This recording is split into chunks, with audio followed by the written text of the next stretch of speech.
New this afternoon, the latest numbers show overall crime is still dropping in Knoxville. And joining us now to talk more about this in our Ask the Chief segment is, of course, Knoxville Police Chief Paul Noel. Thanks so much for being here, Chief. Thanks for having me, Brittany. So overall, another round of good news when it comes to crime numbers for Knoxville. Tell me a little bit about the highlights. So our crime numbers continue to trend down. You know, non-fatal shootings down 58% so far this year. Our robberies are up, and most of those robberies occurred at the beginning of the year. We had a series of serial robbers. We were able to capture those individuals. But so far this year, our robberies are trending up. Everything else is trending down. Property crimes down 20%. The men and women at KPD are doing a great job.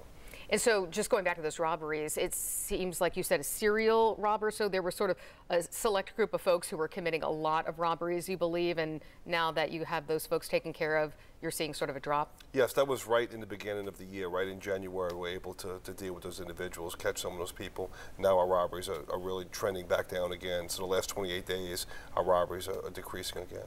What has been happening within your own department that you think you can attribute some of these drops in crime numbers to? So, I mean, first of all, the great work of men and women at KPD. We're solving more cases than ever. We're working really closely with our violence reduction partners, including the Office of Community Safety. You know, we have a lot of different collaborative efforts going out there, and everything is clicking. Men and women are doing a great job solving cases.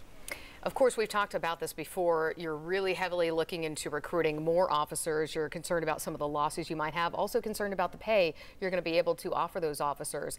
How big of a concern is that moving forward to try to keep these numbers where you want them? So it's something I speak to the mayor about a lot. You know, we're working together to try to come up with a proposal that the city can afford, but also makes our pay competitive again.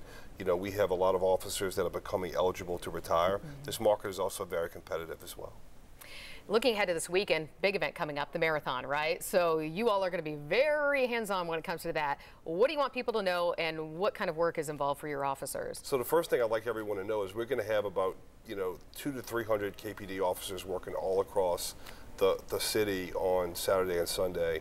So please, if you're going to go downtown, if you're going to drive across the city, look at the route, make sure you're prepared.